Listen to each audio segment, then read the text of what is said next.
Welcome to Founders Future, a podcast powered by Closers.io, where we explore the journeys of innovative entrepreneurs and the road ahead for them and their companies. I'm your host, Milan Kohut, and in each episode, we uncover the stories behind impactful ventures, the challenges faced, the lessons learned, and the strategies fueling future growth. Today, I'm absolutely thrilled to be joined by Amber Duncan, the founder of Life After Debt, where she guides people out of debt through negotiation, business coaching, and a supportive community. A serial entrepreneur who declared bankruptcy with her husband during the 2008 financial crisis as mortgage brokers, she has since helped thousands settle over $100 million in credit card debt. Real client successes highlight her methods, with many cutting debt balances by half and gaining control over their finances. With that being said, Amber, let me officially welcome you to Founders Future. Thanks so much, Milan, for having me. I'm excited to be here. It's a pleasure to have you on the podcast. Thank you so much for taking the time today. Now, we're going to dive right into the conversation. What I love to do at the beginning of every single episode is a bit of traveling back in time. So, Yeah. before you even had this company, what were you doing before? And then eventually, what was the motivation for starting the business? Sure. So my husband and I were both mortgage brokers, and we were, in the write-up of, the mortgage industry was booming at the time, as you know, right before it crashed. And we both were very heavy in the mortgage industry. Beautiful. Now, from mortgage and the crash in 2008, Mhm. what happened with the journey after that? How did you pivot to what you're doing today? Yeah, so being in the mortgage industry, it allowed us to see the financial world and from the perspective of the consumer. And one thing we noticed was they were always taking out the equity in their home to pay off unsecured credit card debts. So, being in the industry when it did crash in 2008, it left a gaping problem. If the homes were not increasing in value as rapidly as they were, people were no longer able to suck out the equity in their homes to pay off this debt. So here they are stuck with all of this debt. Now, what is the option for them? And that is really where the idea of going in and helping people with credit card debt was birthed out of, along with our own tragedy of losing everything being mortgage brokers. Yeah, absolutely. I feel like 2008, obviously, that was a tragedy for a lot of people in business, entrepreneurs. Mhm. And one of the most amazing things about your story is how you were able to just pick it all up and bounce off and start something new, something else. So I absolutely love that. Now, Amber, one thing that I really want to do on the podcast is really build some clarity for our audience in terms of how you pivoted along the journey, how you made the adjustments and looking at the business today, just tell us who is it exactly that you're trying to help out right now, but also what are the core offerings that you have in place for your clients. So tell us all about that. Yeah. So, when we started this business back in 2008, it was really, I really didn't know much of what I was doing. However, what I knew was there was a problem. And right at the time, there was only one solution. And for most people, it looked like bankruptcy. I personally walked that journey out. And I can remember standing in front of that bankruptcy attorney and him looking at me and saying, I'll see you here again. And I was like, you better believe you're not going to see me or anybody else I can help.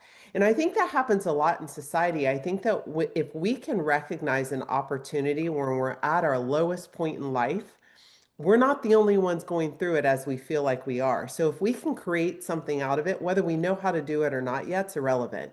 But the fire inside of me to help others avoid what I just walked through was the driving force for me to figure out, okay, I'm going to get myself in a room. I'm going to figure out how many people are struggling with this. And then I'm going to figure out how do I have the conversations and start to build the relationships with banks and credit card companies across the nation so that we can play the good cop to the bad cop of collecting and collectors calls and all the things that collections was doing to individuals, the stress it was causing them. They weren't getting anywhere, and play the good cop to the bad cop. And that's exactly what we did back then. And within a year, we went from bankruptcy to building a multi-million dollar company within a year.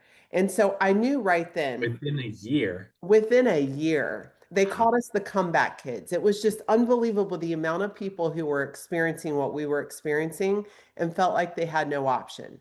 But you have to understand, we all think it's about the financial piece, but what I came to realize over the years and what's brought me into this world of life after debt and what I get to do now, which I love the most, is that people just want clarity around it. They really are seeking just a voice to listen and be like, I hear you and it's okay. It's not the end of the world. And I can help you with that. And just those words alone can take people from where they are and get them where they want to be. And so, what I've done since 2008, yeah, I built the big company. I had all the employees. But I walked away from that, about 4 years ago and said, all I really want to do is educate consumers. All I really want to do now in this season of life is just be a voice that says, hey, there are options. You have rights as consumers, and let me give you those and educate you on those so that you can make the best decision based on where you are to where you want to be. I love this. I absolutely love this. Now that we have a better idea of how you manage to really get some clarity on who it is that you're going to help, which really sounds like the past version of you, That's um, right. why don't we create a better picture in terms of what it actually feels like to be your client?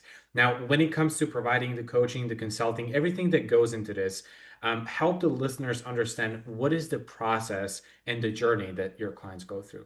Sure. So when someone calls, every call is different. And my idea of curating a plan for each individual is specific upon what their needs and desires are financially. Some of the people I talk to are single moms who their husbands have just walked out on them and they're not used to driving an income. So not only am I helping them derive a plan to get out of debt, but I'm also opening up opportunities to drive revenue and create revenue streams for them they never thought possible. And so it looks very different for every individual. But here's what I know. When someone enters a call with me, you can hear the stress. And in most cases, a lot of them are breaking down crying on the phone. They just feel awful. There's so much shame and guilt around their situation that they put on themselves. And my hope, desire, and goal with that 15 minutes is that they leave that call and they almost feel like they dumped their backpack off. Like, here I am, here's where it is. And as soon as they share with me, the debt loses its power over the individual. They say there's power in numbers. So when they team up with me and I'm able to connect the dots for them and tell them, okay, here's what we're going to do. We're going to start here. We're going to do a worksheet together. Then we're going to pull a free credit report that all of you have access to every year. Oh, and P.S. It's a $15,000 fine if a creditor calls you after you tell them to send all correspondence by mail. Guess what? They're starting to feel a little more confident with themselves. They've got power. And then from there, we actively, aggressively attack their debts and go in and negotiate, leveraging the relationships I built over the years for about 50% of what they owe. I love this. In 6 months to 4 years, all of the clients are out of the program. And by then, their credit's not only repaired, but they're back on the road to recovery and building the life and flipping their script financially.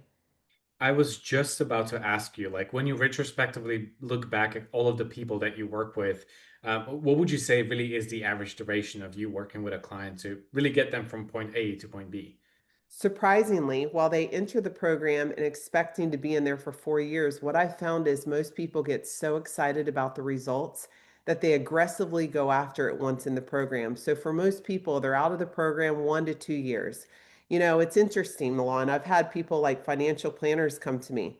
And financial planners, the people that are telling everybody else what to do with their money, yet they're in $140,000 worth of credit card debt. And that was a longer program. I think that one took him about 4 to 5 years to get out of it. But Hmm. it really depends on how aggressively they want to go after it. And for most, I found they really want to expedite the process once they see how good the results are. Oh, absolutely. Who wouldn't? Yeah. So that makes a lot of sense. I love this. Now, Amber, let's also talk about the backhand side of the business because there is a lot of stuff going on here. And obviously, to succeed with something like this, you really have to nail down the client acquisition system in place, Mhm. just to have the ability to get in front of the right people, do it at the right time, right? So I'm curious, what is really happening or what is happening with your marketing, or maybe specifically generating those contacts and leads for you to have the ability to still onboard new clients and keep changing lives? I love this question because I love marketing. I think you can have such a great product, such a great service, such a great idea, but if you don't have the right marketing, it's going nowhere. And so marketing for me has transitioned over the years and it's changed quite a bit. When we first started the company in 2008, I was a direct mail person. We did probably $40,000 a week in direct mail. But things change over time. And I think that's an important thing for entrepreneurs out there is that you have to be able to pivot. You have to be able to notice that, people are no longer opening up their mail, especially if they owe debt. They're stuffing all those envelopes in a drawer. And I started to pivot towards and really desire to go into the social media world, which had never been done in the realm of what I was doing in this industry because of the topic. It was such an ooey topic that, even my competitors in the industry and my legal team and everything, they were like, people aren't going to respond to that. They're not going to like that post because they don't want other people to see that they have a problem. But I was so committed that if I went on social media, it had to start with me. It had to start with my own story. And I had to be so vulnerable in sharing exactly what it looked like for me because from the outside world, everybody just saw, man, she's a serial entrepreneur. She's always done well. But that was not my story. And so when I opened up the world of social media for myself and started being vulnerable, and that's the key word, everything changed. People started following me. I started getting people reaching out. And then I added the clarity call, not even knowing at the time what I was going to do with these people once I got them on a clarity call. I just sold my company. I'd walked away from it. And so, what was I going to do but educate people? But then I started to see, oh, it started all coming together. And the marketing engine was really social media and word of mouth, which is unheard of in this industry. I was the first person to tap into this. And so once I went down that avenue, I then realized and recognized the power of leveraging others who were in this industry, but just didn't have a voice. And so I teamed up with them. We created engines, marketing engines, pulling data, email marketing campaigns, text campaigns now that we do, and really found my way and my niche in this vein rather than direct mail. Like that was a thing of the past. Yeah. This is truly pioneering within the industry. So I'm curious though, when you refer to social media, do you have in mind basically just using the potential in terms of building organic reach and just creating a ton of content to stay engaged with the audience, show them who you are, what you're all about, what the services are? Or did you also, with your team, dabble into the world of paid advertisement in an attempt to create maybe something more predictable? Or how does the strategy really look like? Sure. So while we did our own social media and we were very organic in our approach, we also would partner with others who had huge followings that we could invest and be a part of their page in some way, shape, or form, which is such a great thing for people who are just stepping out, especially in the social media world. If you can get validation from a brand that's in alignment with yours, but yet they're acknowledging you and you're speaking and they're posting you, then in essence, you're just driving your brand. It's all about who you align with in this world, right? And so that's what I know about marketing is it's yes, you've got to be great, but you also have to be surrounded by great and powerful people doing great things too. Because when someone like that can speak into you, especially when you're first launching out, it just gives you credibility immediately. And that's what we found that grew my following the most was investing in those kind of partnerships. Yeah, I feel like that's a very smart strategy if you really can leverage on strategic partnerships. That's what I like to call them, and the whole idea of influencer marketing and everything alike. So I love that. Now, if somebody is listening to the podcast recording right now, and they're maybe a part of your industry already, and they're thinking about how should I do it, how should I go about it, whether they should invest into ads, whether they should create content, I'm curious. A lot of the professionals in your industry have tried and failed with Yeah. ads, thanks to its sensitive nature and how careful you have to be about talking about these things. So I'm curious, have you ever tried it? What was your experience? What would you suggest to people to do? For people who are considering going out and trying this for themselves, because there's a lot of people in this industry, I can only say that authenticity is probably my biggest thing that I'm passionate about and I bring to the table. And so what you see is exactly who Amber is in front of the camera or behind the camera. My story is my story, and there is no fluff there. And so the more authentic any founder, any organization can be at the top. Because this is what's interesting. In this industry back in 2008, it was such kind of a unregulated industry that everybody kind of hid. They didn't want to be seen. We just wanted to put out these companies, but I was so big and passionate about creating a brand that I, Amber Duncan, was proud of. And that, you know what, I have been there personally and I will help you and keep it really simple and keep it on their level. The more I got in front of the camera rather than hide behind my desk, the more powerful the brand became. And that's what I would say to anyone in this industry right now, especially the founders sitting at the top.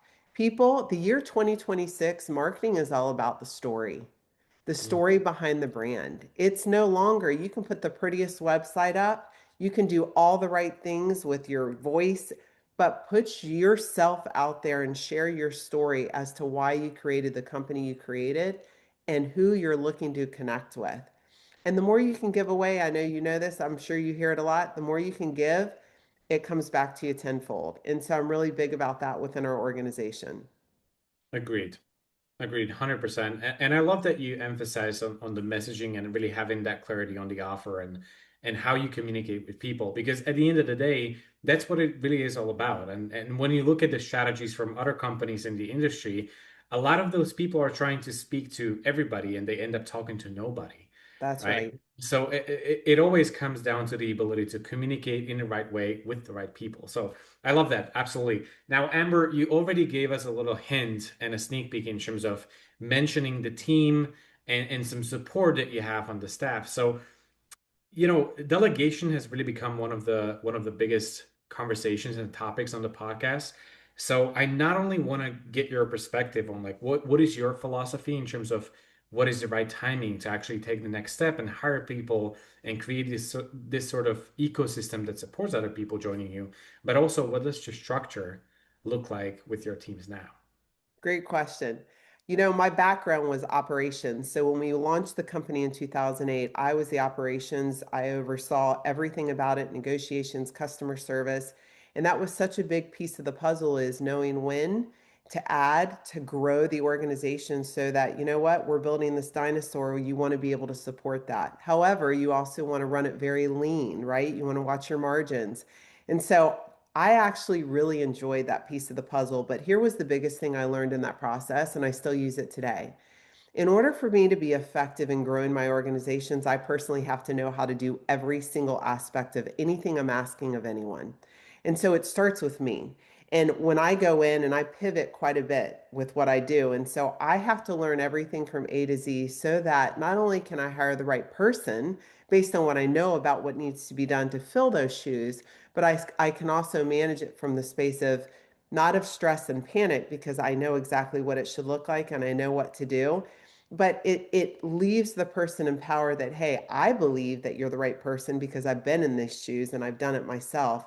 But more importantly, they feel reassured that, you know what, they're going to get the support that they need to accomplish what they need to accomplish in sitting in that role. And so as I'm growing, which I am, we added quite a bit of individuals, debt advisors last year on the team across the country. It's one of the things I do to give back. And what it looks like is when people go through our program, they call out or set a clarity call and enroll with Life After Debt and get established. What I found is that they get just as excited as I do sharing their story of how I help them.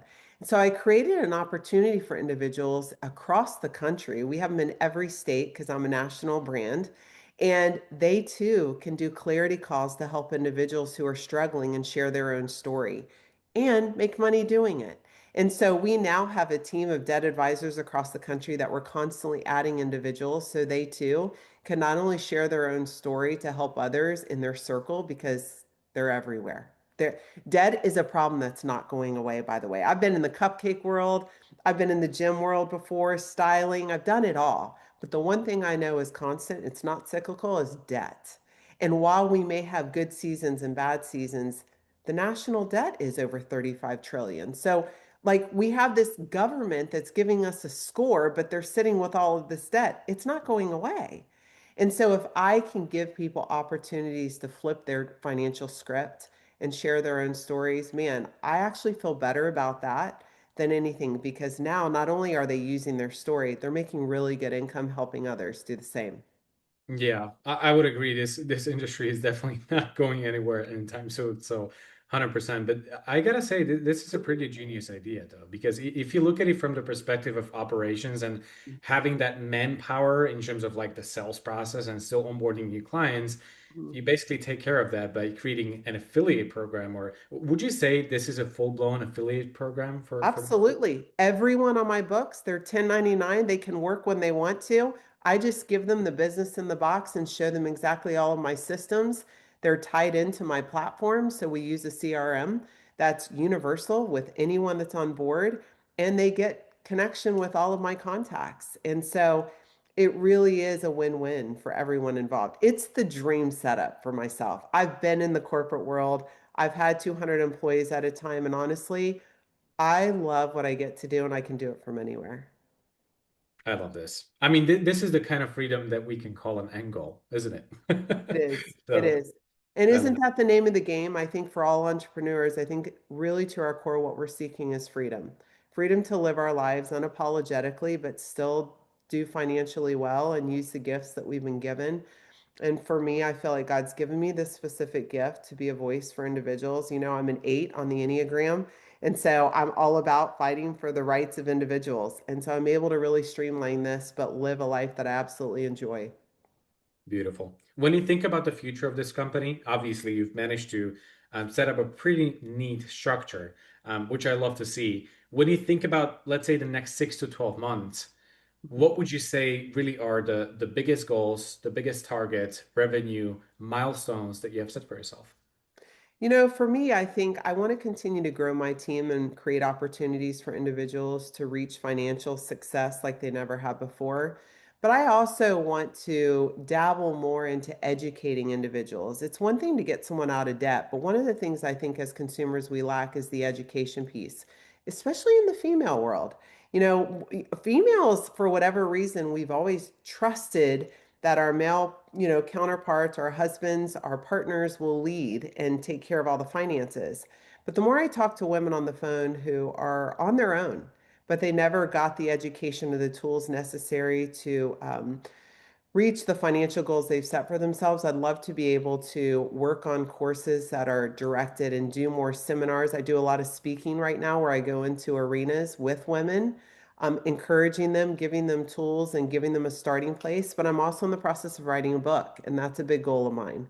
So, just to share my own story and inspire others, with not only entrepreneurship, but also financial, you can be at the bottom 1 minute and it's that fast. You can be right at the top. It's not out of anyone's reach. And there's nothing about Amber Duncan that's any different from the girl walking her dog along the street. There really is no difference. It's just all up here. And if we can grab on to what we see as the worst, moment in our lives and see it as an opportunity to build the greatest thing ever, I think all of us have it within us. Very true. Amber, when you think about this kind of growth and what you want to see for the company in the future, I'm curious, out of everything that could possibly happen, what would you expect to really become the biggest challenge to make it happen? The biggest challenge is always going to lie. We look at your strengths, your weaknesses, opportunities, and threats, right? And I think for me being in this financial arena, while we're doing so much good for the consumer, banks don't necessarily love us, right? We're a voice for the consumer. And so the threat of regulatory issues coming down against banks against this industry as a whole, is probably the biggest threat. However, I believe that if you're doing the right thing for both the consumer and the collection agency, and what I mean by that is when a bank writes off a debt, they get that tax write-off and they're selling it for pennies on the dollar. So when you see the chain of how money moves and the benefits associated, I still always look at the glass half full rather than half empty. I think there is always going to be a reason to have an industry like this that gives people a better alternative to bankruptcy. So I'm hopeful about the future, but like everything else that I do, I'm always prepared to pivot in some way, shape, or form and always be a voice of reason and speak into consumer rights as a whole. And I'll create whatever I have to around it to stay in this field. Yeah, I love that you mentioned that again because even the first time as you were talking about the ability to pivot and adjust along the journey, I mean, That's what it's all about. Like you either have the ability to adapt or you die. That's right. That's how it works. So as easy as that. Beautiful. Amber, I got one last question for you, considering you've been in business for quite some time now. If you could travel back in time and maybe speak to your younger self, Mm. let's say at the very beginning of your entrepreneurial journey, what would be the best piece of advice that you would give yourself?